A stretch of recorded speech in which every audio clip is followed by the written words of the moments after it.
Mahal, Bakit?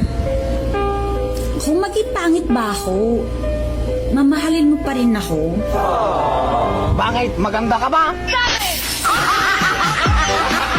Gago! Ang sabi nila, ang babaeng maganda, palatawa. Op, op, op. Huwag kang tatawa. Hindi ka maganda. Laruin mo Barbie ko, sige na! Things na hindi magigets ng mga Koreans sa tradition or customs ng mga Filipino. Number one, kahit maingay yung mga kapitbahay mo, pinapabayaan nila. Grabe! You know, hindi talaga to pwedeng mangyari sa Korea kasi super sensitive sila pagdating sa mga ingay-ingay na yan.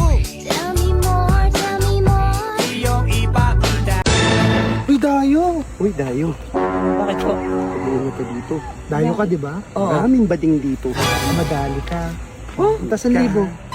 Ingat ha. para saan to? 1,000. Ano meron dito? Show me more, show me more. Alright, tapos na mga kaibigan ha. Yan ang nagtitrending ngayon sa Facebook na talaga namang isa lang ang masasabi mo sa content ng ating mga kababayan ngayon. 2026. Ibang level. Okay? Hanggang dito na lang at subscribe channel. Don't forget comment. Bye-bye. Thank you.